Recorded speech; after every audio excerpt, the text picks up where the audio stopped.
Ya empezamos. Bueno, pues muchas gracias por estar aquí. Bienvenidos a todos. Y hoy vamos a hablar del Nada sale bien cuando esperas que todo salga mal, el último libro de Fernando Morote.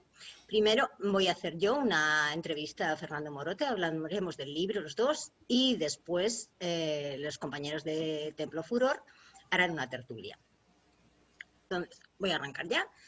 El Nada sale bien cuando esperas que todo salga mal es un juego de apariencias. El juego de apariencias empieza desde el principio. Cuando tú ves el resumen más o menos de lo que es el libro, te encuentras que te dice, un escritor presenta el bloc de notas de una novela en construcción.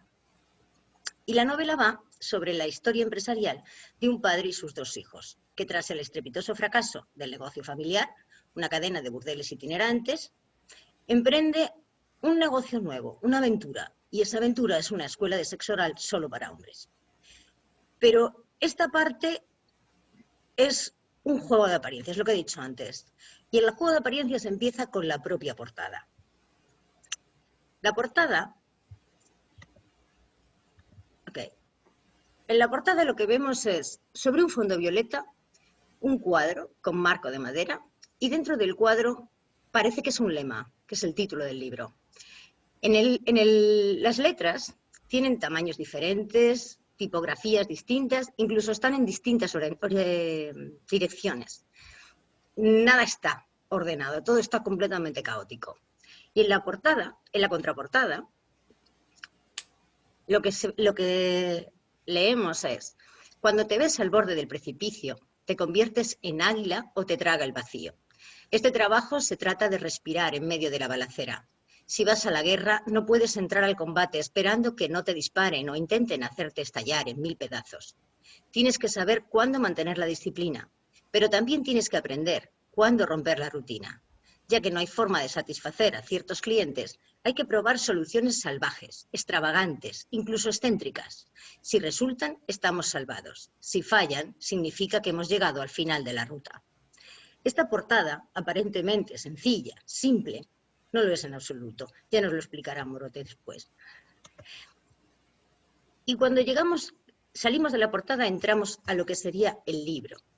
Y al entrar al libro, lo que nos vamos a encontrar va a ser esto. No hay ni prólogo ni índice. Simplemente hay esto. Notas de autor. Es lo único que vas a ver.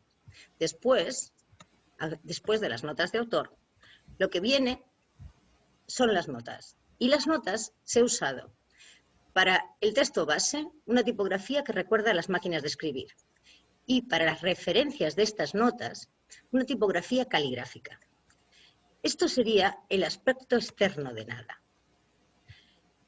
Fernando, ¿qué tan importante es el aspecto externo de un libro? O sea, ya sin entrar al contenido, solamente la presentación, incluyendo portada y diagramación. Bueno, yo considero que el libro es un producto integral, ¿no? O sea, no solamente para mí es importante la historia que quiero contar y en la forma que quiero contarla, sino además en la manera que quiero presentarla a los demás.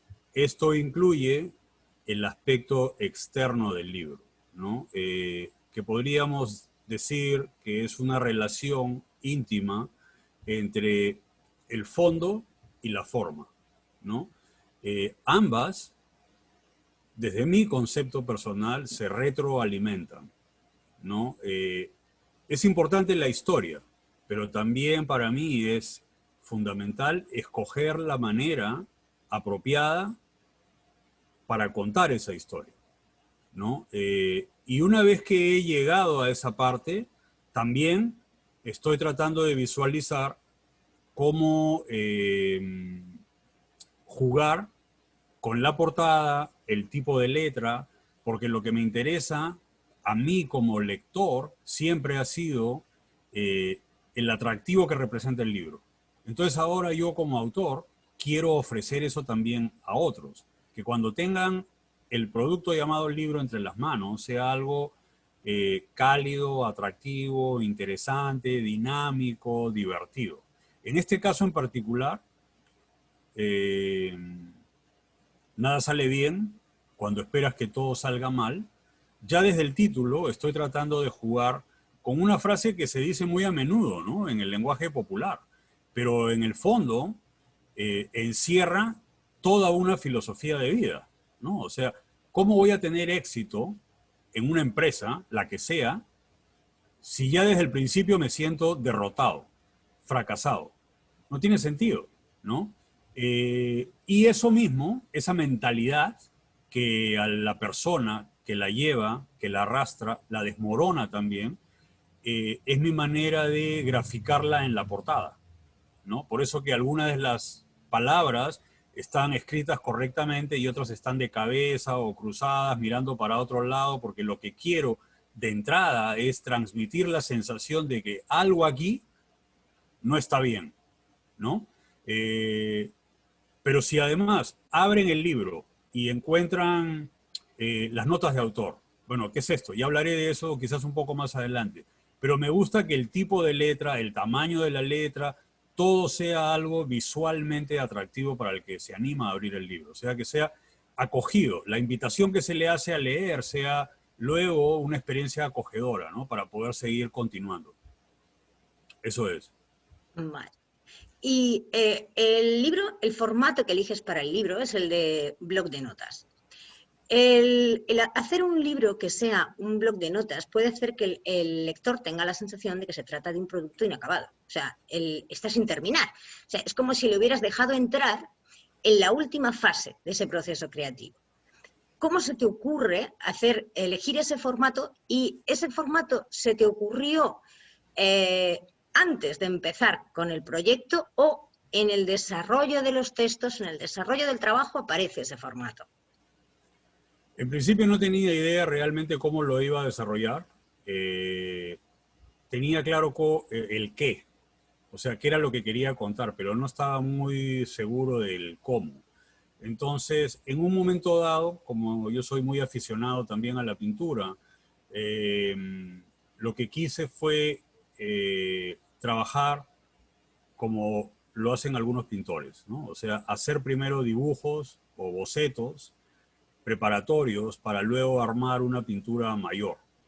Y como armar o trabajar piezas individuales, que luego las iba a ensamblar en un texto más largo. Entonces, esa era mi manera de trabajar originalmente para llevar un cierto orden. Y luego pensaba ir acomodándolas a través de una secuencia lógica.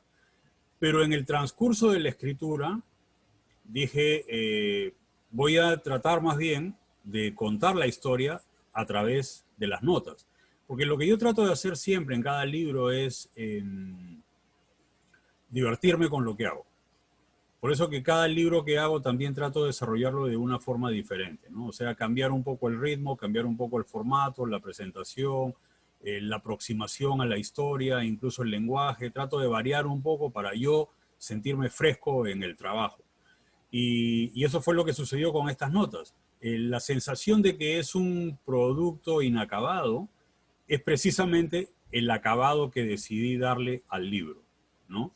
Y que sea el lector el que agarre las notas individualmente y arme la historia como mejor le parezca.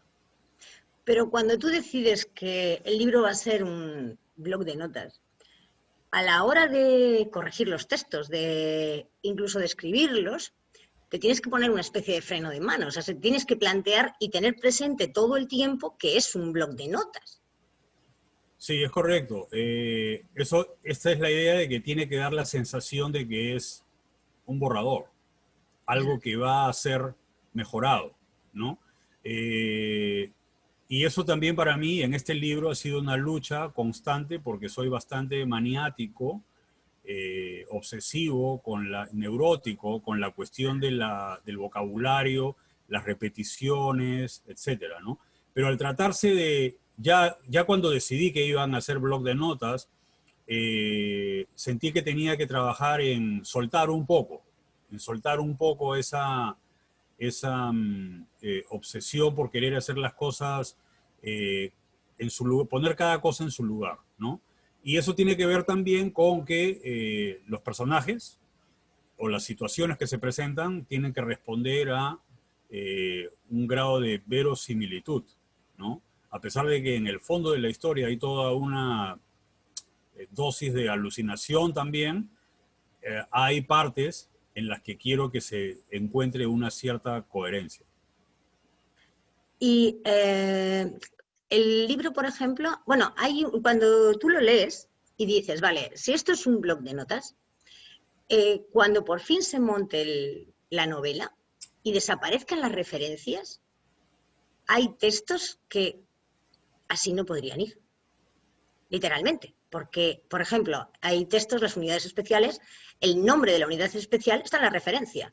En el texto no hay nada. Entonces, como en el texto no hay nada, significaría que de repente hay un montón de textos que se quedan como en el aire. No terminarías de poder, o sea, para el que lee, dices, vale, es bloc de notas, muy bien, cuando monte el texto tiene que quitar todas las referencias. Entonces, ¿qué pasa? Porque ya no es lo mismo, ya me pierdo. No, es verdad. Y por eso yo decidí también en algún momento del proceso mantener una especie de código para identificar cada nota, ¿no? Porque efectivamente, si yo quitara esos códigos o esas referencias con las que identifico cada nota, luego sería difícil para el lector, incluso para mí mismo, saber quién es quién o qué va, dónde, cuándo, cómo, ¿no? O sea, sería realmente un caos. Y de lo que se trata aquí es de dar una impresión de desorden, pero que al mismo tiempo permita a quien lo lea entender lo que está pasando, pero que el lector también intervenga en esa construcción de la historia. Entonces, por eso mantengo los códigos en cada nota. Y este libro tiene un final, porque en el libro, cuando lo vemos solamente hay una referencia que pone posible final. Luego vemos, hay otro texto que se llama Monólogo contra la pared, y en ese monólogo también te da la impresión de que tienes un final. Y sin embargo, el último texto del libro, el final del libro, es un texto de Divas, es Agnes Moorehead. Entonces, este libro, cuando tú lo planteaste, ¿te planteaste que iba a tener un final? ¿O no tuvo final desde el principio? ¿O durante el proceso estuviste dudando si un final u otro? En un principio sí pensé en que, bueno, tendría que ponerle un final, pero luego cuando me puse a escribir la historia me di cuenta de que realmente no había necesidad de poner un final, ¿no? Y escribiendo, o sea, escribir para mí es una manera de romper todos los moldes y las reglas, entonces, porque soy dueño de hacer lo que quiero realmente con las historias que quiero contar y cómo las quiero contar, entonces, en un momento dado me di cuenta de que la historia que estoy contando no tiene necesariamente un final porque es como una rueda que gira, que sigue dando vueltas. Entonces, yo estoy seleccionando, estoy escogiendo una parte, un segmento de esa giratoria de la rueda para contarla en la historia. Entonces, el hecho de poner una nota que diga posible final es porque efectivamente en algún momento pensé que yo podía cerrar la historia con ese texto. Pero luego dije, no, no va a haber un final. Entonces, la nota que dice posible final la traspapelé, por decirlo de alguna manera, en cualquier parte del libro. De tal manera que el lector cuando llegue ahí diga, bueno, ¿y qué hace esto acá? Bueno, que decida él qué hace eso ahí, porque yo tampoco sé qué hace eso ahí. Lo único que quiero es que esté ahí, ¿no? Como una referencia nada más. Ok. Vamos a entrar en los personajes. Los personajes de este libro, los protagonistas de este libro, hay varios tipos de protagonista. Por un lado están los individuos, pero los individuos no tienen nombre. Están individuos y colectivos, pero ni unos ni otros tienen nombre. Los individuos solamente tienen como nombre las funciones que desempeñan en el organigrama de la empresa, por un lado, tanto en el organigrama de la cadena de burdeles itinerantes como en el de la escuela de sexo oral. Tenemos solamente esos, como el supervisor, el vendedor, el profesor, los individuales. Luego están los colectivos, como son las indias, los estudiantes y luego las unidades especiales que hablaremos después. Entonces, ¿por qué hiciste así? ¿Por qué los personajes están de esa manera? ¿Y por qué cuando los describes, utilizas para describirlos alegorías vegetales? O sea, como si todavía completaras aún más esa impersonalización de los personajes. Es en parte por lo que dije al principio. Cada vez que escribo un libro nuevo quiero variar un poco, entretenerme con el proceso, y dije, esta vez ninguno de los personajes va a tener nombre propio. Entonces, ¿qué pueden ser? Y se me ocurrieron varias cosas. En un momento se me ocurrió que podían ser frutas o tener nombre de fruta. Otro se me ocurrió que podían ser armas de fuego. Y así, sucesivamente, hasta que de pronto, un día, no sé por qué, aparecieron las plantas y las flores, ¿no? Una referencia botánica. Y me gustó, porque la asociación o la relación directa es que hay seres humanos que viven y se comportan como si fueran plantas, ¿no? O otros que viven y se comportan como si fueran flores. Y cuando entré a investigar las plantas y flores que escogí para usarlas como denominación de los personajes de esta historia, encontré que sus características particulares respondían a la personalidad, al temperamento, al carácter de los personajes que yo estaba tratando de construir. Entonces ese juego me pareció interesante y lo mantuve, ¿no? Por eso de un principio decidí no ponerles nombre propio a nadie. Y en algunos casos identificarlos también de acuerdo a la función que desempeñan en las dos empresas a las que hago referencia durante la historia. Sí. Cuando llegamos el libro está dividido en seis bloques, según el índice teórico que aparece en medio del libro. Estos 6 bloques son el burdel de piedra, el paraíso, las divas, el manantial, escuela de sexo oral, las alegorías, el gimnasio y las unidades especiales. Bueno, el bloque de las unidades especiales es un bloque, como he dicho antes, es un bloque colectivo, o sea, son equipos de trabajo. Y esos equipos, el nombre de ellos aparece en la referencia, y los nombres que tienen parecen series de televisión, literalmente. Son La Dimensión Desconocida, me parece que es uno, otro es Los Intocables, otro es Los Tigres Voladores. Esos son los nombres que les das a las unidades especiales. Y esas unidades especiales, la única descripción que tenemos de ellos son referencias como un grupo de eufóricos obsesivos, una panda de paranoicos irrefrenables, términos así. Eso es todo lo que sabemos de ellos. ¿Por qué incluyes estas unidades especiales en el conjunto y qué querías hacer al incluirlas? En principio, las unidades especiales son efectivamente grupos de trabajo que tienen 2 propósitos específicos. Uno, desarrollar tareas puntuales en la cuestión didáctica, ¿no? Que en este caso forman parte del manantial, que es la escuela de sexo oral para hombres. Y luego hay otros grupos o unidades especiales cuya función es tratar de expandir esta enseñanza a más personas, de tal manera de que todos se puedan beneficiar de aprender un oficio, porque así se trata esto en la historia, el sexo oral como oficio, a través del cual alguien se pueda ganar honestamente la vida. Entonces, es una enseñanza que el grupo familiar que funda esta empresa tiene la idea de llevarlo a cárceles, hospitales y lugares alejados donde personas puedan necesitar aprender algún tipo de actividad para ser productivos. Entonces, los títulos que has mencionado efectivamente son series de televisión antiguas, porque son las favoritas que veía el padre de este triunvirato, digamos, formado por el papá y los 2 hijos, cuando era joven, los veía en la televisión. Entonces decidió bautizar a estas unidades especiales con el nombre de esas series de televisión. Estas unidades especiales también serían un poco tratar el tema de cuando alguien intenta una iniciativa que es completamente marginal, que supone demasiada audacia todos los problemas que se va a encontrar. Eso también las unidades especiales serían un poco una metáfora de todo eso.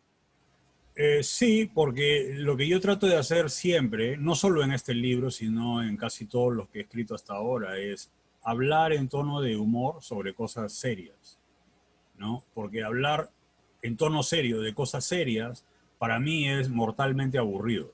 Entonces, prefiero utilizar ciertas figuras que pueden parecer absurdas, como tú dices, incluso marginales, pero es precisamente la herramienta que yo he encontrado más apropiada para llegar al fondo de algunas cuestiones que me interesan particularmente.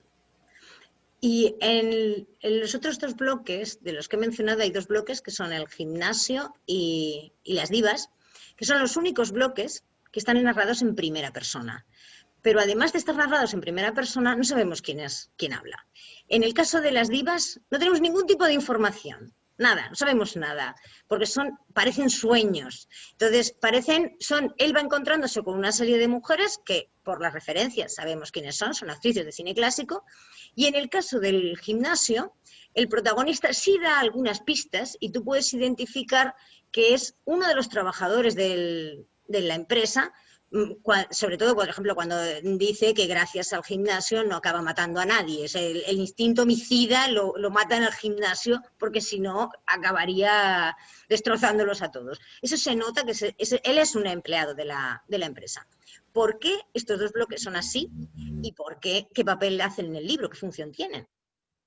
Las divas es un vehículo de escape, efectivamente es un sueño, que se le atribuye en la historia al patriarca, es decir, al fundador de estas dos empresas, al padre de los dos hijos que, que, que componen este trío de negocio familiar. Él es un fanático del cine clásico y naturalmente adora y venera una serie de actrices antiguas que, cuyos sueños lo ayudan a él a enfrentar o a escapar en muchos casos de la realidad que lo agobia.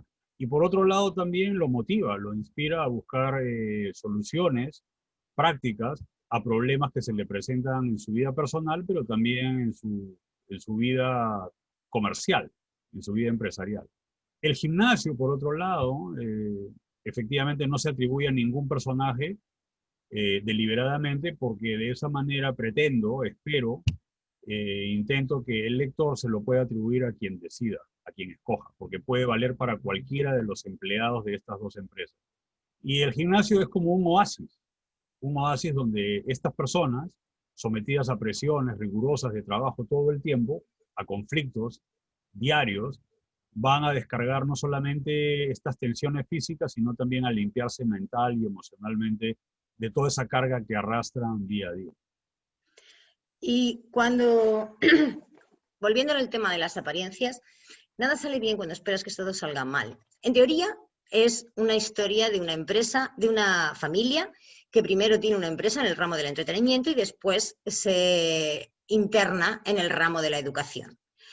Pero realmente lo que vamos a encontrar en nada es una descripción, toda una historia sobre el ámbito laboral, condiciones precarias, en que hay miles de empresas que se dan en esta historia.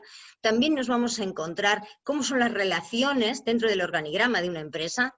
Aquí también aparece tu concepto de lo que debe ser la educación, de cómo una educación mal dirigida puede convertir a la persona simplemente, una educación mal dirigida puede hacer que alguien sea un completo inútil, como es el caso del director de negocios. Pero me refiero a que la educación mal dirigida puede lastrarte completamente. También hablas de lo que hablábamos antes, de lo difícil que es sacar adelante una iniciativa que no cuenta con una sociedad normal y corriente, una sociedad bastante retrógrada, no la entiende, entonces le juega en contra porque no sabe qué hacer con ello. Todos esos temas están en nada. Y, sin embargo, tú usas una cadena de burdeles itinerantes y una escuela de sexo oral para hombres para hablar de todo eso. ¿Por qué eliges esos escenarios? En parte por lo que dije al principio. O sea, trato de divertirme haciendo lo que hago. Entonces, esta historia, nada sale bien cuando esperas que todo salga mal. Básicamente trata de dos grandes temas que son importantes para mí. Uno es el trabajo y el otro es la educación. Entonces, cuando yo me planteé la idea, yo decía, si yo voy a meterme en un escenario formal, en una empresa laboral tradicional, y luego me voy a meter en una escuela igualmente formal y tradicional, no voy a encontrar estímulo para desarrollar la historia. Entonces decidí que la empresa productiva sea un burdel que esté organizado de una manera itinerante, no un sitio fijo establecido, sino que tenga puntos de funcionamiento distribuidos por toda la ciudad. Y la educación, la escuela, sería de sexo oral, pero no de sexo oral hecho por mujeres, sino de hombres para hombres. Todo eso son simplemente pretextos. No me detengo en la historia a describir con detalle de qué trata el burdel itinerante ni la escuela de sexo oral, porque realmente no me interesa. Lo que sí me interesa es mostrar a través de estas figuras, que son efectivamente metáforas, podemos llamarlas así, las relaciones humanas en el ámbito laboral, en el ámbito educativo, incluso en el ámbito conyugal y de amistad o de cooperación entre personas trabajando juntos en una misma empresa, explorar ese tipo de conexiones que hay y conflictos que surgen. Y de qué manera una educación mal sembrada da como resultado también empresas improductivas y que generan más bien conflictos entre las personas, que hacen sentir a todos los que trabajan en ella personas desgraciadas en vez de seres prósperos. La exageración para decir verdades es la marca de Fernando Morote. Sí, en cierta forma sí, porque siempre he encontrado en la exageración una relación directa con el humor. Y por eso yo suelo distorsionar mucho, alterar bastante las personalidades, las situaciones, los eventos, las experiencias, porque siempre he encontrado que a través del humor puedo llegar mejor, de una manera más efectiva, más clara, a comprender las cosas que suceden dentro de mí y alrededor de mí. Entonces, el humor es un elemento vital. Y para eso, la exageración, llevar las cosas al extremo o al absurdo, para mí es una herramienta que no tiene precio.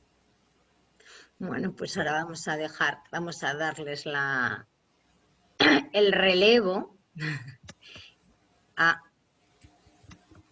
a los demás. Gracias. No sé si he conseguido a ver. Carlos, sí. Te he quitado el mudo, pero te lo has vuelto a poner solo. Ya está. Creo que ya están. ¿Ya? ¿Se escucha? Bien, muchas gracias. ¿Se escucha? Bien. Sí, se escucha. ¿Ya? ¿Ya? Muy bien. Sí. Sí. Quería cederle la palabra a Carlos Luján. Tiene un texto muy interesante al respecto del punto de vista que él tiene sobre la novela. ¿Podríamos decir que es una novela? Fernando Morote se despliega con... Sí, sí, yo le diría que es una novela. Con la forma de... Sí. Yo digo que es una novela, sí. Una novela, ¿no? Una novela, claro. Es un despliegue, un tejido de historias, ¿no? Que definitivamente tiene un centro. Bueno, entonces, Carlos Luján, amigo mío, te cedo la palabra para que puedas leer tu nota. Se te escucha normalmente, si no me equivoco, ¿no? Sí, a ver, por favor, todo claro. Bueno, gracias Fernando por darme la oportunidad de comentar entonces el libro que has escrito, el último. como dice Ítalo, tengo un texto porque en primer lugar iba a hacer un comentario escrito luego de la lectura, principalmente, ¿no? Después Ítalo me comunica la intención de querer hacer esta presentación, y lo menciono porque al momento de leer el libro, inevitablemente uno se desconcierta por la estructura. Eso me hizo recordar hace muchos años, cuando tendría 17 años, vi por primera vez la película de Ciudadano Kane. Fue la primera película que vi que tenía una estructura muy particular. No la entendí, sabía que había algo ahí, pero no la pude comprender, porque no estaba preparado para poder abordar una historia estructurada de una forma particular. Entonces, cuando uno se enfrenta también a trabajos escritos que tienen una estructura que implica mucho el significado de la obra en sí, entonces el reto es más grande, más atención no solamente a lo que está ahí, sino también a lo que no está. Cuando trataba de tener una idea de lo que podría escribir, una impresión, ¿no?, para poder realizar esta reseña, me di cuenta que tiene muchas aristas, como lo acabas de decir en la entrevista que te ha hecho Estefanía. Son demasiadas. Entonces yo evidentemente dije, no voy a poder hablar de cada una, más aún cuando algunas ideas podría ser muy aventurado que uno las interprete, sobre todo teniendo en cuenta que existe muchas aberturas en la historia, ¿no? Uno las puede llenar con muchas interpretaciones. Entonces, yo también he dado una interpretación, una alegoría, como has puesto tú en varios de los párrafos. Así que este texto tiene esa intención, ¿no? También tener una interpretación alegórica de lo que pretendiste hacer en el libro y cómo yo lo entendí. Como te digo, se puede, como lo has explicado ahorita, me has hecho pensar más y más sobre las posibilidades que tiene el texto, y son muchísimas. Yo creo que hasta se podría escribir algo más extenso sobre ese tema, ¿no? Pero teniendo en cuenta que estamos en un tiempo limitado, entonces solamente lo he enfocado desde una visión, usando el nombre que le has puesto al burdel, ¿no?, que se llama Paraíso. Y desde ahí es que inicio este texto, ¿no? Bueno, voy a comenzar a leerlo. Al evocar la idea de un paraíso, imágenes mentales se proyectan sobre nosotros. La idea de un lugar apacible, indiferente a nuestra existencia y sobre todo donde nuestro ánimo no es puesto en cuestión, pues la dualidad bien y mal todavía no ha sido creada. La inocencia como palabra común que viaja en cada espacio que este paraíso posee es lo constante. Cuando el ser humano toma esta idea y la hace propia, es decir, desea hacer un Edén propio sobre la tierra, nos imaginamos una sociedad igualitaria, como por ejemplo, donde el socialismo nos quiere conducir.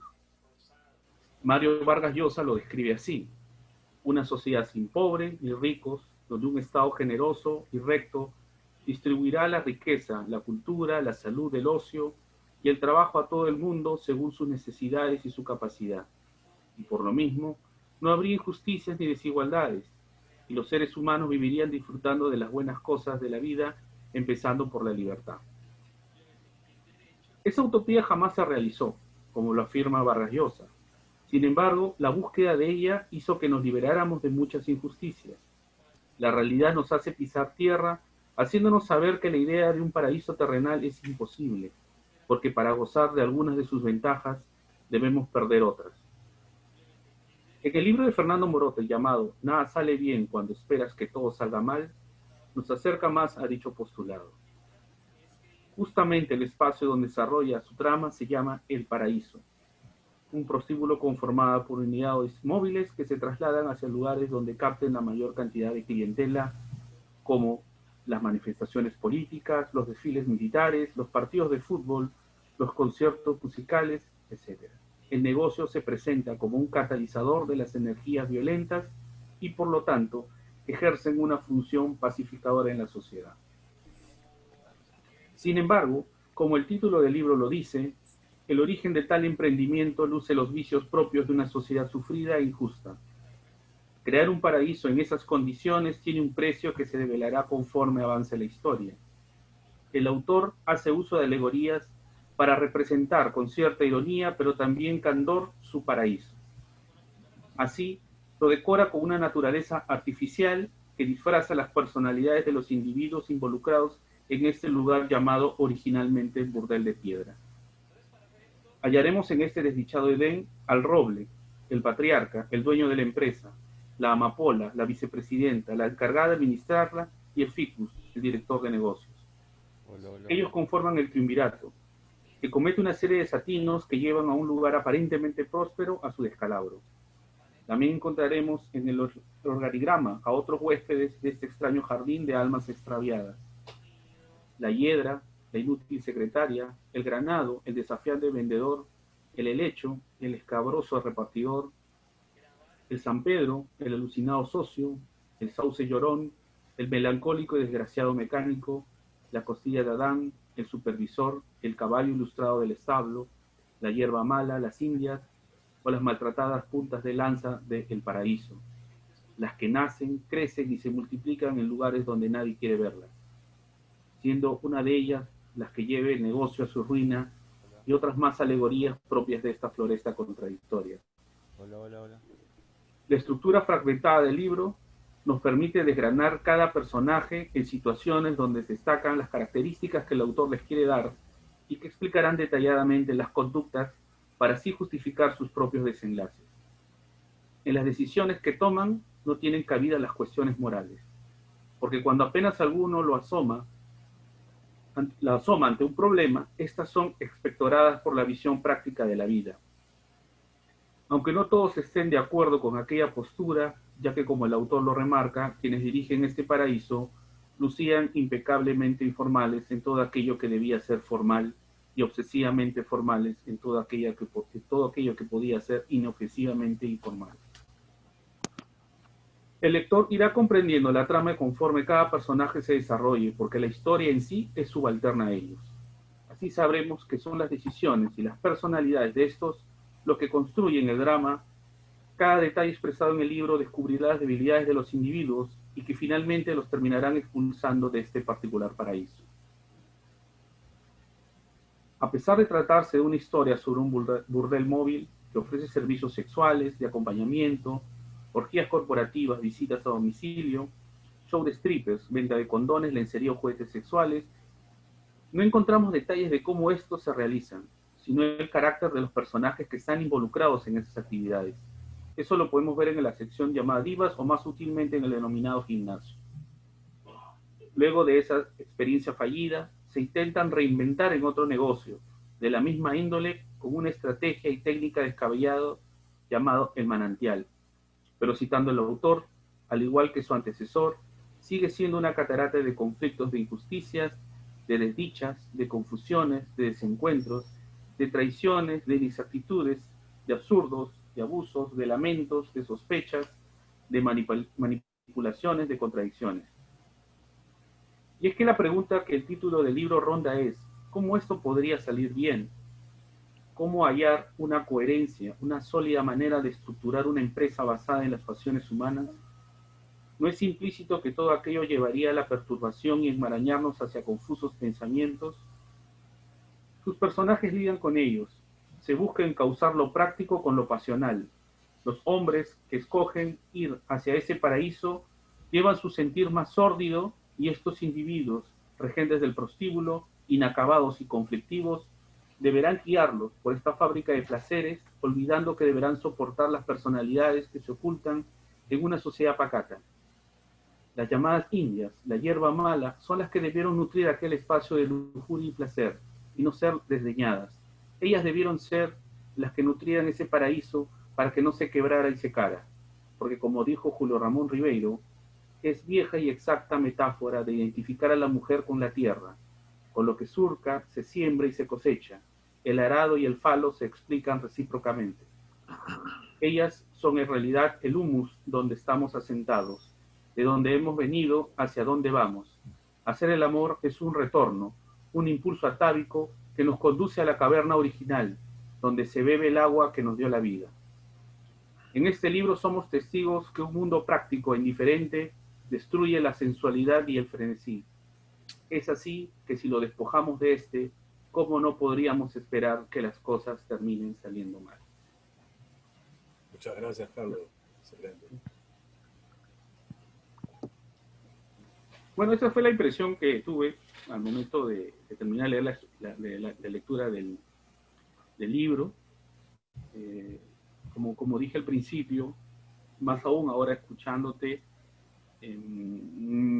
abre más las posibilidades de interpretación. Porque como mencioné, yo traté de buscar un hilo donde poder analizar la estructura del libro, ¿no?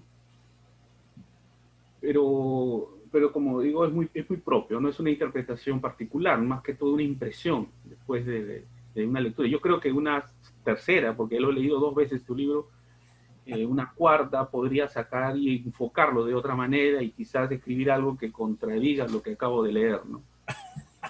No, Pero, eso pasa con los libros de Fernando Morote. Muchas veces los lees la primera vez, te llevas una impresión, los lees una segunda vez y dices, anda, ya la impresión empieza a cambiar un poquito.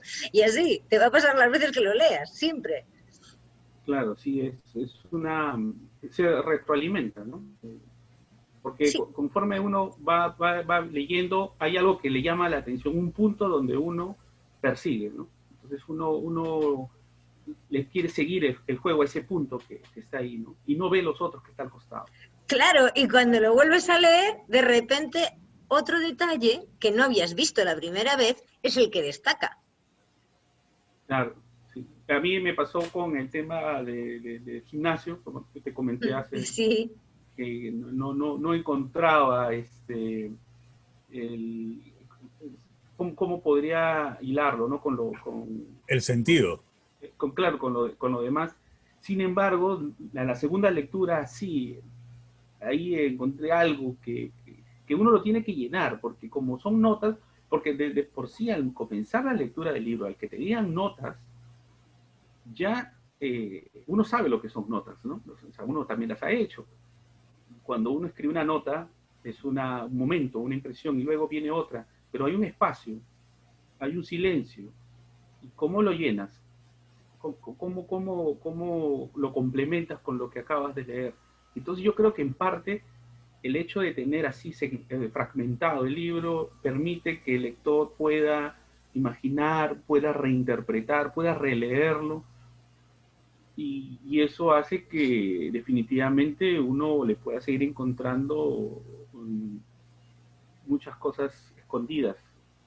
Y eso para mí me parece que es bastante interesante, ¿no? Y retador, sobre todo a un lector que, que, que busca cosas nuevas.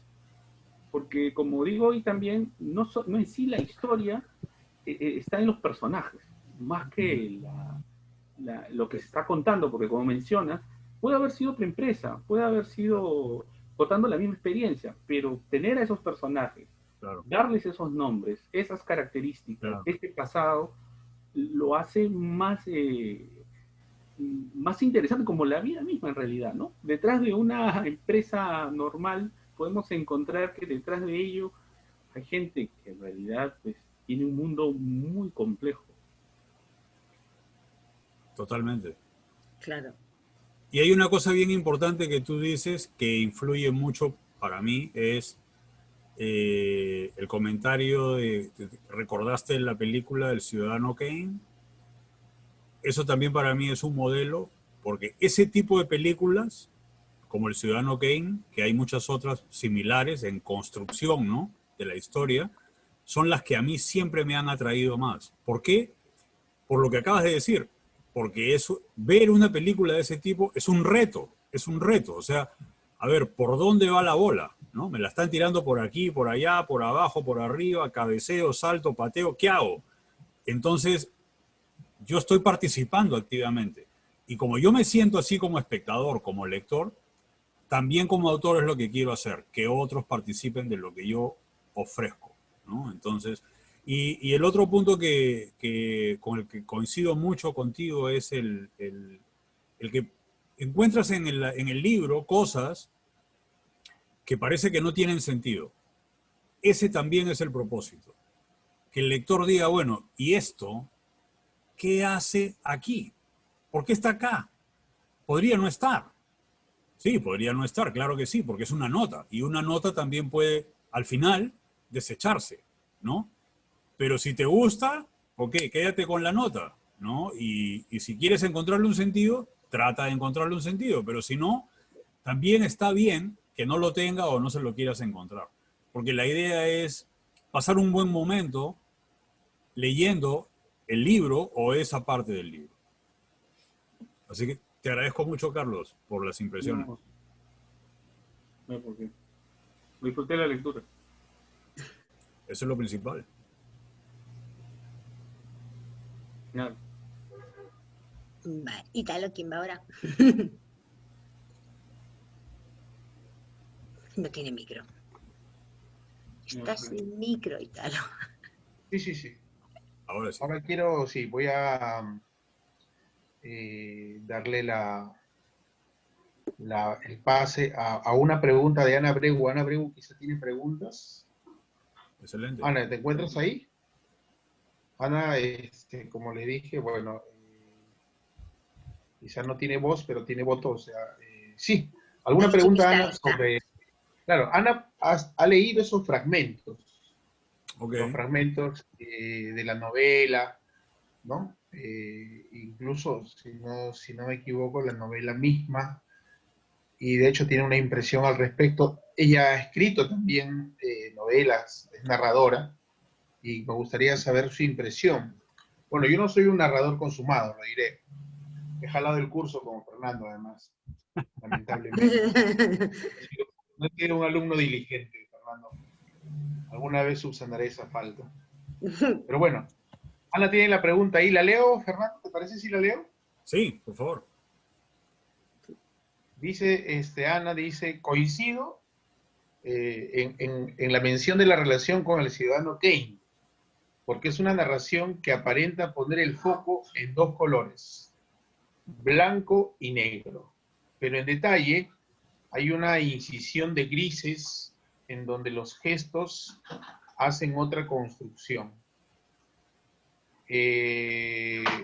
Dice que no tuvo, bueno, mucho tiempo para leerlo, pero, ¿no? Pero ella dice que nota que el texto resignifica aspectos que no aparecen en la lectura lineal. Eso me parece importante, ¿no? Y el texto para ella es una propuesta de hibridización de géneros, eludiendo definirse. Son notas como si el narrador conviviera con cada fragmento y al momento de armar el libro resulta como un recorrido mental del escenario de la escritura.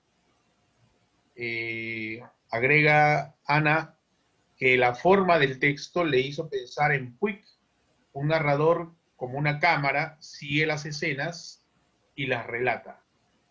Y además, ¿no? El nombre de las mujeres, actrices mayormente entre la época del 30, aunque en Puig hay un tono sentimental que este texto precisamente neutraliza, es un aspecto importante.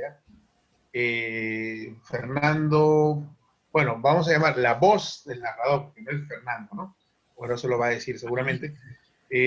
La voz del narrador neutraliza lo sentimental, la parte, digamos, emocional, ¿no?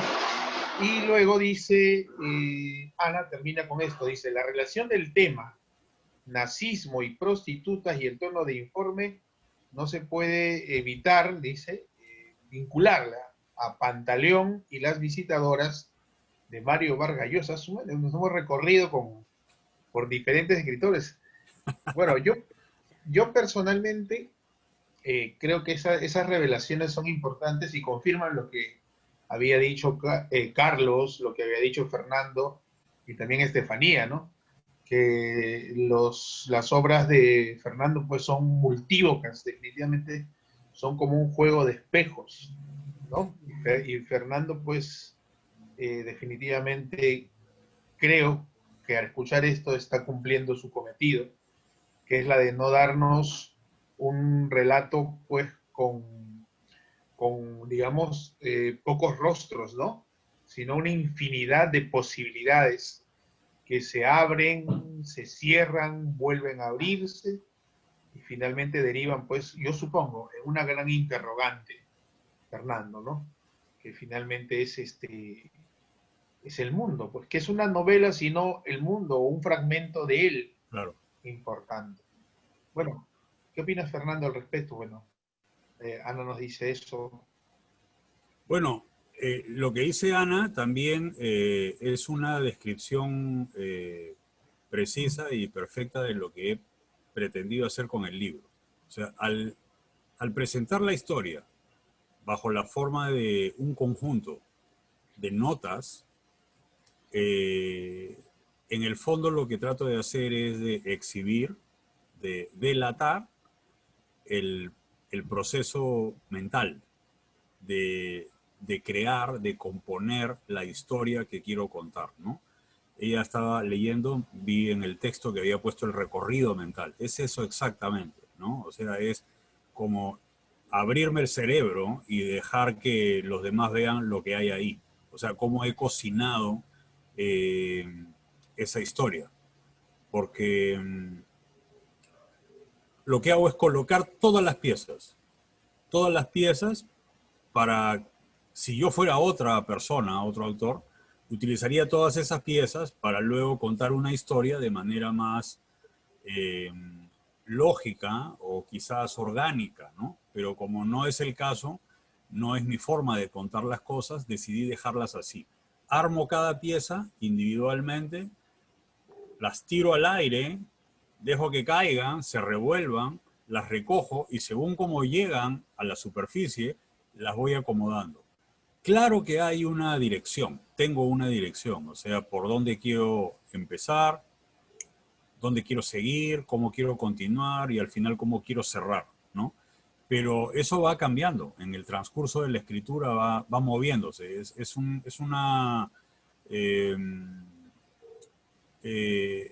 es un ente en constante movimiento, ¿no? Y transformación. Entonces, eso es, al final, lo que trata de reflejar el libro, ¿no? Ese proceso interior de crear una historia y contar una historia con las herramientas básicas con las que usualmente me preparo para hacerlo en otras ocasiones. Pero esta vez decidí mostrar, digamos, los interiores, ¿no? Eso es.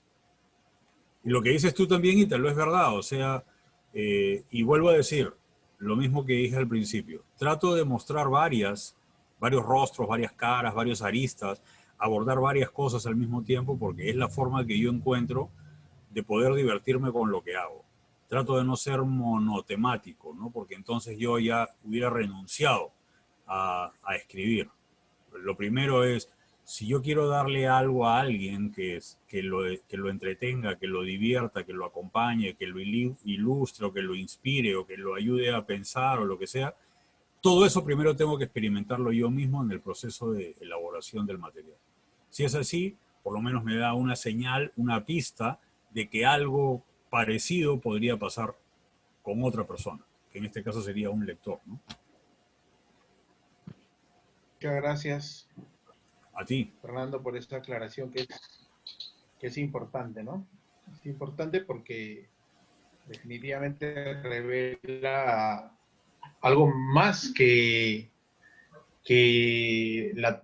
bueno, si se puede hablar de una trama narrativa, sino lo que hay, ¿no? Lo que hay detrás de esa trama, el objetivo que se quiere conseguir a través del planteamiento de toda esta estructura que definitivamente para algunos resultará pues muy sorprendente, para otros resultará pues irónico, y creo que no faltarán lectores que piensen que tú te estás burlando de ellos, ¿no? Y Al tienen plantearles razón, esto. y tienen razón. No, y tienen razón, porque Ofendidos, lectores, ofendidos, sí, ¿no? en el fondo no es que me burle de nadie, en realidad me burlo de mí mismo, ¿no? Claro. Eso es lo que trato yo de transmitir, de compartir, o sea, la vida no es tan seria, o sea, o mejor dicho, es tan seria que no hay que tomársela tan en serio, ¿no? O sea, hay que buscar el ángulo, eh, vamos a decir, no me gustaría decir cómico para no ser irrespetuoso, pero hay que buscar el lado absurdo, ¿no? Porque cada experiencia de la vida tiene un ángulo absurdo. Y muchas veces eso absurdo es lo que le da sentido a todo lo demás. Entonces, a veces, o muchas veces mejor, en los libros que yo escribo, trato de enfatizar en el absurdo precisamente para que eso tire luz sobre todo lo demás, ¿no? Y eso es un juego. Eso es un juego que a mí me divierte, pero que al mismo tiempo me ayuda a comprender mejor, primero a mí mismo y segundo el mundo en el que vivo. Claro. Bueno, definitivamente es un trabajo misterioso, ¿no? El que está detrás de la escritura. Vale decir, cada escritor es un método, cada escritor es un proceso, ¿no? De tal modo que no existen directrices que puedan determinar efectivamente cuál es el proceso de creación. A lo sumo teorías, definitivamente, que por fuerza son generalizadoras, pero no hay pues un solo camino que determine ello, ¿no? Al respecto, justo Ana Abregu agrega, dice que hay un uso especial, ¿no? Interesante del uso de la palabra alegoría, cuyo significado es una ficción en virtud de la cual un relato o una imagen representan o significan otra cosa diferente, como incisiones a lo largo del texto escrito con cierto despojamiento, una morfología minimalista como un informe técnico, y donde se establece la relación entre la flora y los roles, la lectura mental se afirma con el uso de epígrafe e índice entre medio del texto, metatextualidad. Mire, y eso que Ana no ha terminado el libro, o sea que ella tiene Solamente he leído una fragmentos. Sí, capacidad, sí, sí. No, ya una veo. capacidad de ordo, Pero, ¿cómo se llama esto? pero Ordo escendi, ¿no? El ordo escendi, o sea, no por ordo conocente, Que sí sino he por orden terminado el libro. Acaba de decirte que lo terminó. así. Pero sí, tengo que leerlo 2 veces, igual que Carlos. Ah, pero ya, o sea, Ana dice, una sola lectura no es terminar el libro, No, no. ¿no? Una sola lectura no es no, terminar el no, libro. no, no. La tercera ya es estrellar el libro contra la pared. Claro. Pero es verdad, lo que dice Ana, para mí es bien importante, en el sentido de que, por ejemplo, el uso de las alegorías, ¿no? Que en cierta forma lo había mencionado al principio, es, ¿por qué y también lo dice Carlos, o sea, ¿por qué usar la alegoría en vez de usar a Juan Pérez, ¿no? O sea, ¿cuál es la gracia de que se llame Juan Pérez el director de negocios? No tiene ninguna gracia, pero si el director de negocios es un ficus, y luego voy y veo las características del ficus y veo que corresponden exactamente a la personalidad del director de negocios, ya está, ahí está. O sea, ¿por qué no saltar la valla? ¿No? O sea, cruzar la Claro. línea. Y lo que tú decías, Ítalo, ¿no? Por ejemplo, yo he estado viendo, gracias a ti he conocido el trabajo de José Luis como pintor, y es exactamente lo mismo que hace José Luis. O sea, se salta todas las normas tradicionales porque él quiere hacer lo que él quiere hacer. Es cierto. Y eso pasa en todas las disciplinas artísticas. Y en cualquier otra actividad, ¿no? Lo importante cuál es el resultado. Entonces, uno tiene la libertad de escoger las herramientas que mejor le acomodan para conseguir lo que quiere lograr y ofrecer a los demás. Además, Mira, por ejemplo, bueno, interven tú. No, Eh, yo iba a hacer un pero- comentario sobre las alegorías. Las alegorías, cuando las lees la primera vez, no te organizas muy bien de lo que estás leyendo. Pero cuando ya sabes un poco cómo son los personajes y de repente empiezas a leer la alegoría, empiezas a encontrarle sentido a cada característica descrita en la alegoría. Es mucho más fácil. Te vas dando cuenta de que realmente sí se parecen a plantas, esas personas tal y como están descritas en el libro. Esa es la idea. Sí, esa es la idea. Exacto. Por eso decía, Curioso, ¿no? y en el uso común, ¿no? En el uso común, especialmente en Perú, es muy frecuente escuchar decir, no, esa es una planta.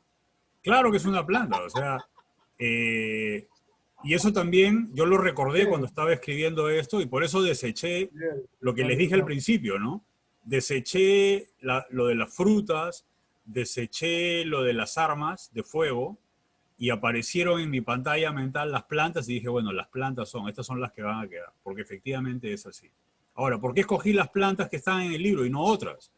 Porque son las plantas que yo siempre veía cuando era chico en mi casa o en mi barrio, al frente en el parque, o eran las plantas de las que hablaba mi mamá, mi abuela, la gente que yo conocía, ¿no? que las cuidaban, que las cultivaban, las compartían. Entonces, por eso escogí estas plantas y no otras.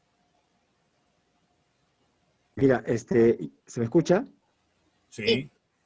Mira, yo justamente, yo te digo, leí los textos que me mandó Ítalo anoche, golpe de 3 de la mañana, 4 de la mañana, que se me quitó el sueño, y Y te total lo que, regresó. Y leerlas te escucha, lo regresó. escúchame, lo hice con la intención, escúchame, lo hice con la intención, bueno, voy a tratar de relajarme para dormir, y no me dormí. Me Está intensificó el insomnio, pegado. me quedé pegado, me quedé prendido. Ya, te felicito, Fernando, porque me impresionó. ¿Sabes por qué? Me parece interesante lo que dijiste al comienzo, que te gusta la pintura, eres aficionado a la pintura. Y de hecho, cuando yo leí los primeros textos, estaba como leyendo pintura. Estaba entendiendo la resignificación, en este caso simbólica, que tú tienes en el manejo de las palabras. En la pintura suele pasar esto, ¿no? Uno tiene que encontrar un nuevo significado a las cosas que observa y al mensaje que quiere dar a través de ellos. Y eso yo lo percibí.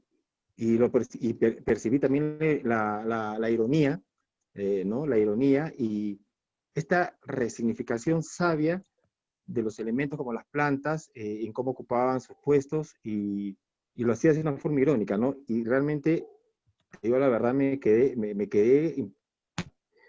sin dormir.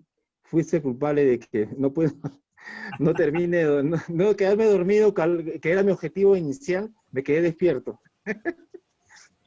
O sea Y que es funcionó interesante, bien. funcionó bien. Es interesante, te digo, porque esto es como, hay un movimiento que es el estructuralismo, ¿no? Que es de lo que yo creo que data de mediados del siglo XX, que en pintura, Interesante, ya. claro, como ahora el arte visual, ahora, yo lo veo, claro, desde mi enfoque como pintor, cómo es que ahora hay que encontrar una resignificación, ¿no? Un nuevo significado a las cosas, no solamente de una manera iconográfica, sino iconológica. Que al leer tus textos, te felicito porque la verdad me inspiraron. Leer tus textos me inspiró, me trajo imágenes. En mi propio quehacer, en mi propio mundo que tengo de imágenes como artista que soy, me motivaron bueno, y de hecho lo voy a volver a leer porque como dice, no, un libro no se lee una sola vez, se tiene que leerlo varias veces para comprenderlo porque uno va entendiendo más y más lo que quiso lo que quiso decir el autor y comprende ese universo. Y la comprensión de los universos, mientras uno más tenga comprensión de estos universos, más va a enriquecer, yo pienso, ¿no? Su lenguaje, sea cual fuera la disciplina artística ¿no? que desempeña. Te felicito, Fernando, realmente, y eres una inspiración para mí. Muchas gracias, José Luis. Y es verdad, porque eh, hemos estado hablando de cine también y de pintura, ¿no? Y esto es como ver las películas o las pinturas. O sea, cada vez que uno vuelve a ver la misma pintura o la misma película, encuentra algo distinto. Algo que la primera vez de repente no apreció, no reconoció, no captó, no observó. Porque de momento a momento, hay muchos factores que influyen, ¿no? El estado de ánimo, el clima, los problemas o los éxitos, lo que sea, que hace que uno vea algo con diferentes ojos. Y con los libros pasa lo mismo. Entonces hay una relación íntima. Y en el caso mío, precisamente porque soy tan aficionado a la pintura y al cine, siempre trato de que lo que yo escribo se vea de esa manera también, o sea, se transmita de esa manera, como imágenes que uno no solamente lea con la cabeza, sino que vea pasar y que sienta, ¿no? Con diferentes sentidos. Entonces hay naturalmente una interrelación muy marcada, muy íntima, y hay una influencia que es recíproca entre Creo el que lo has cine, la logrado. literatura y la pintura. Lo has logrado, yo creo que lo has logrado, porque tal cual, se siente como una visión, ¿no? Una pintura. Y se siente la sensación, ¿no? Irónica, se siente la crítica que hay en la ironía, Sí, en las palabras, se siente eso, que está sí. hecha con ese objetivo. Y bueno, está bien. Muchas gracias, José Luis. Sí, A ti, excelente. sí. Bien, O sea que cuando leas el libro entero ya no vas a dormir 3 días. Pero, justo, mira, yo te digo que ya no, procuraré leerlo de día porque ya Claro, puede seguro que va a aportar a mi imaginario. claro, claro, claro, claro. sí. Creo que en este momento todos, en realidad todos, Carlos, quien habla, José Luis, Génova, que está aquí. Génova también es integrante de Templo Furor y Sí, estudia bienvenida, actuación. claro que sí. Ella está en la ESAT, la Escuela Nacional Superior de Arte Dramático. Y en general todos los integrantes estamos en plena búsqueda, una búsqueda de nuevas ideas. Es un asunto muy, muy atrevido, creo yo, Fernando, ¿no? Porque las ideas están ahí, ¿no? Forman parte ya, obviamente, de una civilización ya avanzada, ¿cierto? Y esas nuevas ideas, pues, sin duda ya están ahí. Y lo que queremos es justo buscar eso que tú estás encontrando, ¿no? Que es un nuevo ángulo, desde dónde mirar esas ideas Mm, que han ido rondando al ser humano desde los inicios de la civilización, ¿no? Esas ideas que ya están ahí, pero que necesitamos mirarlas desde una óptica nueva, desde un nuevo punto de vista y encontrar justamente esa arista, ¿no? Ese punto de luz, si es que se le pudiera llamar así, para poder representarlas a través de nuestro arte. En el caso mío, a través de la poesía, en el caso de José Luis, a través de la pintura, en el caso claro, de Carlos, a través de la narrativa, el ensayo y la poesía, porque Carlos también es poeta, en el caso de Génova, a través del teatro, de las obras de teatro que ella desea plantear. Entonces, creo que este diálogo y la obra, tu novela como centro, pues es enriquecedor, definitivamente, ¿no?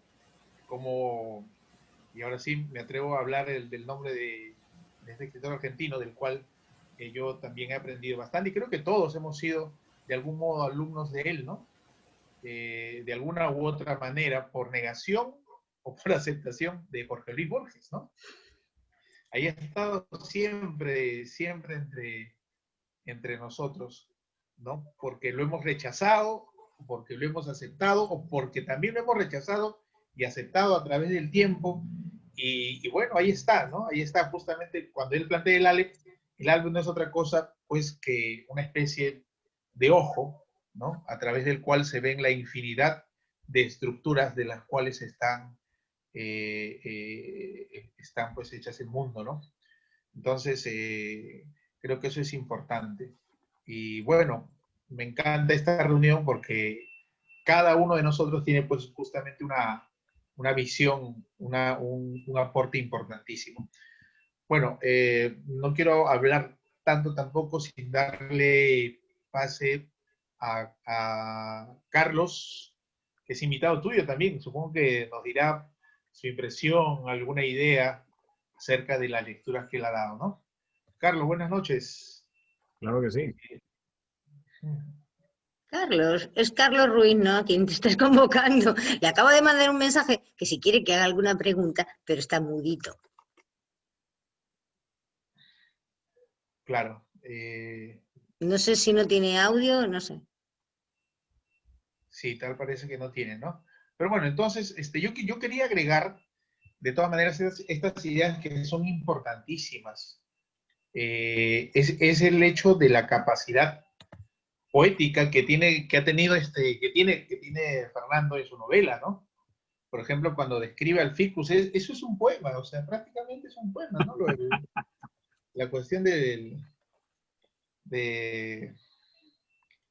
de la descripción del ficus, ¿no? Es un poema hecho y derecho, si no me equivoco. A ver, acá lo tengo, si, si me diera permiso para leerlo, ¿lo puedo leer, Fernando? Claro, Claro que sí. claro que Ya, sí.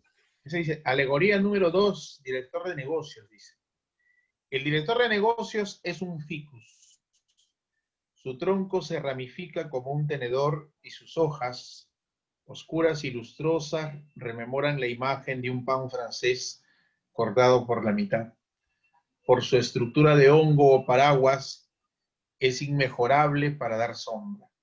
Su ubicación preferible es en jardines amplios, a pleno sol.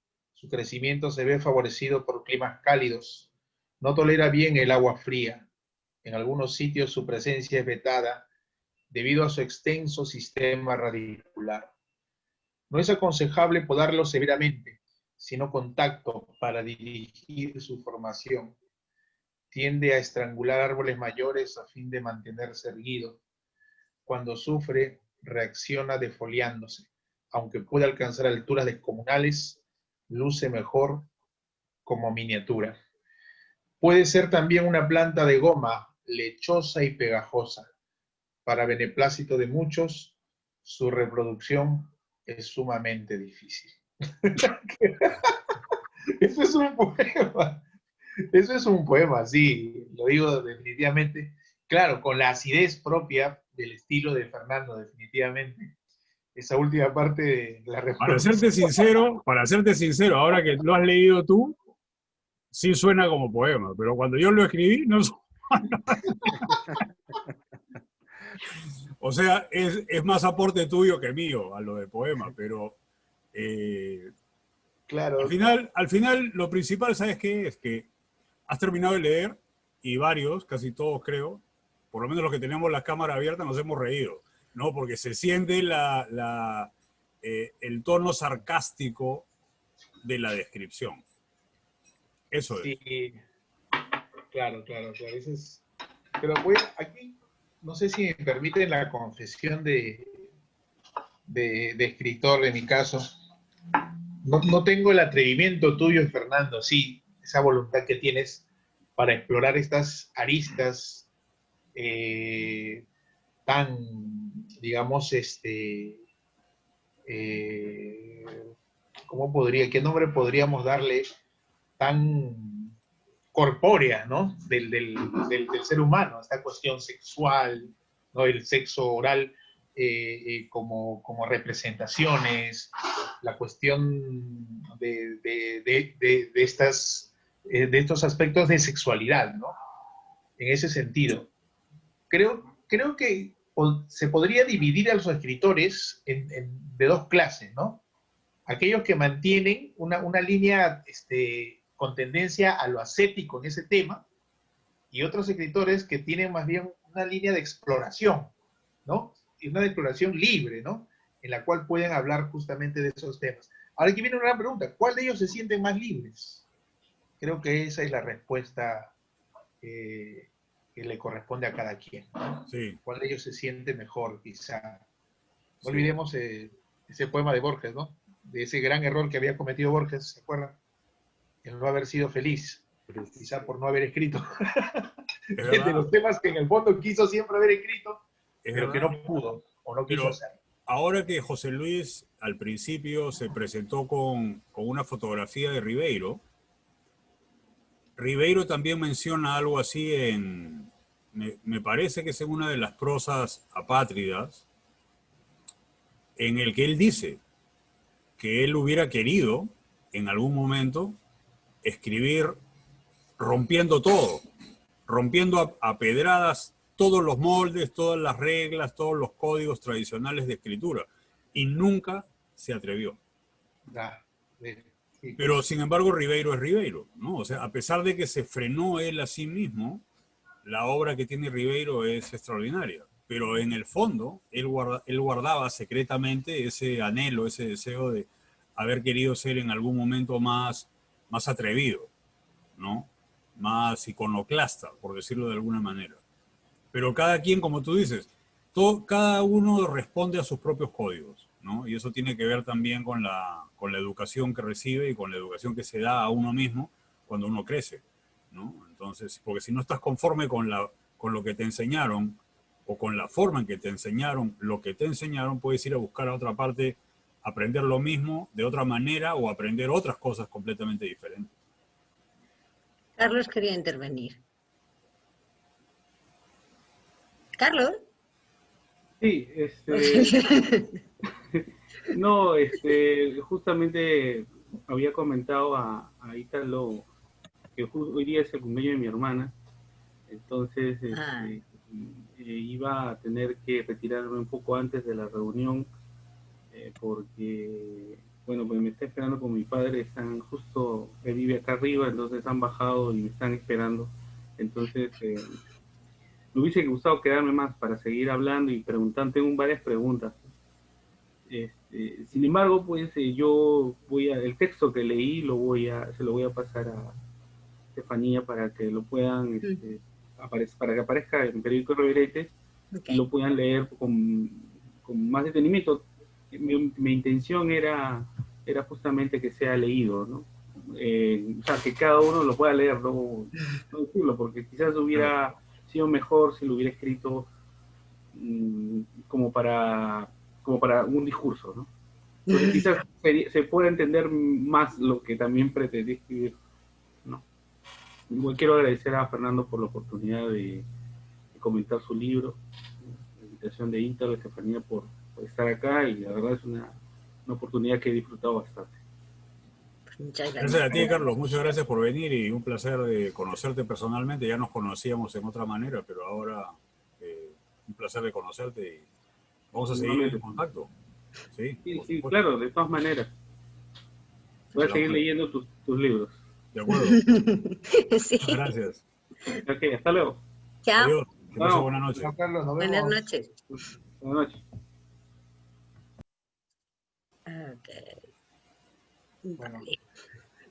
Bueno. Ha sido entonces muy satisfactoria, ¿no? Esta reunión me encantó bastante.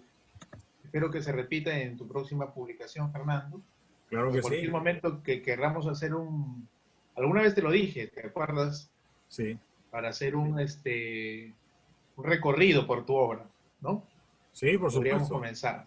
Por supuesto, a la orden. Mira, precisamente, como hemos estado reeditando los libros de Fernando, hemos reeditado Poesía metalmecánica, El zángano y Polvos, esa idea me parece bastante buena. Ya, perfecto. Estamos aquí entonces siempre y ahora lo planificamos pues mucho mejor todavía con tiempo. Claro. Claro. Para poder hacerlo en vivo. Sería excelente, ¿eh? Si lo hacemos en vivo. ¿Por qué no? ¿Qué opinan ustedes? ¿Por qué no? Claro que con sí. Todo, así, con todo lo que sabe. Claro. No, yo estoy a la orden. Porque nada sale... Nada sale bien. Nada sale bien cuando esperas que todo salga mal. Total. Tenemos que hacerlo, ¿no? Exactamente. Me recuerdo una frase de, no sé si conozcan a este economista Javier Milei. ¿Qué dice? ¿Se me escucha? Sí, sí, pero a- que a lo mejor no lo conocemos. Javier Milei, no sé quién es. es un economista argentino que es, uf, y que él dice, ¿no? Que él triunfó gracias al factor de error número 2, que hizo todo mal en la vida y al final le fue bien.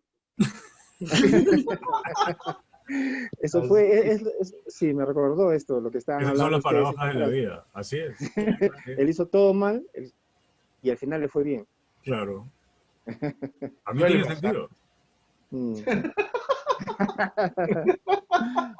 Mm. Bueno, Bueno, muchachos, yo quiero aprovechar de agradecerles a todos también por haber venido, tomarse el tiempo de venir un viernes en la noche a compartir un poco sobre el nuevo libro y será un buen motivo para mantenernos en contacto y volver a reunirnos. Claro que sí, sí. sí, de hecho. Sí, sí, sí. Definitivamente. Así que Ítalo, José Luis, Carlos Ruin, Ana Abregú, Jorge Gabriel y Génova, muchas gracias a todos. Muchas Gracias a ti. gracias. Gracias, Fernando. Ha sido una Muchas reunión gracias a todos por estar magnífica. aquí. Estefanía, muchas gracias también. Primera vez que nos vemos Sí, es a verdad. través de este medio, digo, ¿no? Pero Del que no Zoom. sea la última. No, que no va, que va, que va, que va. Definitivamente. Un Bueno, gusto muchachos, conocerlos a todos ustedes y conversar con mis compañeros. Cuídense mucho. Un abrazo. Nos vemos. igualmente.